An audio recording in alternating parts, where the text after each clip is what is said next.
కొన్ని ఆచారాలు వింతగా అనిపిస్తాయి. దాని వెనుకున్న అంతరార్థాలు తెలిస్తే మాత్రం మరింత ఆశ్చర్యానికి గురి చేస్తాయి. తిరుపతి వాసులు గంగమ్మ జాతర జరిగే వారం రోజుల పాటు ఎక్కడికి కదలరట. ఎవరైనా బయట ఊర్ల నుంచి వస్తే 7 రోజులు ఖచ్చితంగా ఉండమంటారు తమ బంధువులను, సన్నిహితులను. లేదంటే అమ్మవారు ఆగ్రహిస్తారని విశ్వాసం. ఎందుకో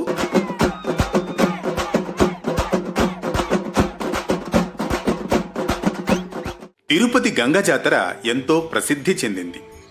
ఎన్నో ఆచారాలు, సంప్రదాయాలు, విచిత్ర వేషధారణలతో వారం రోజుల పాటు ఎంతో వైభవంగా జరిగే జాతరకు సుదూర ప్రాంతాల నుండి భక్తులు విరివిగా కుటుంబ సమేతంగా తరలి వస్తారు.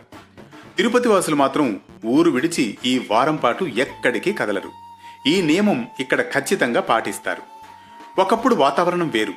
ఇప్పుడు బయటి ప్రాంతాల్లో ఉద్యోగం చేస్తున్నవారు, వివిధ కారణాలతో సుదూర ప్రాంతాల్లో స్థిరపడిన వారు తిరుపతి జాతర జరిగే సమయంలో మాత్రం వస్తే వారం రోజుల పాటు ఊరు విడిచి వెళ్లరాదని కూడా చెబుతారు. ఒకవేళ సమయం, సెలవులు లేని పక్షంలో తిరుపతికి వస్తే అదే రోజు రాత్రి లోపల తిరుగు ప్రయాణం కావాలట. లేదంటే మంచిది కాదని, అమ్మవారి ఆగ్రహానికి గురి కావలసి ఉంటుందని హెచ్చరిస్తారు. గంగమ్మ స్థానికంగా తిరుపతిలోని పాలెగాడిని వారం రోజుల పాటు పలు వేషాలు వేసుకుని వెంటాడి వేటాడి చంపుతుంది. ధైర్య సాహసాలను ప్రశంసించడానికి, మహిళలను కించపరిచే రాక్షసులను కఠినంగా శిక్షించేదిగా ఈ జాతర జరగడం వల్ల ఆ ప్రభావం పడకుండా ఉండాలనుకోవడమే ఈ నియమ నిబంధనలకు కారణంగా చెబుతారు.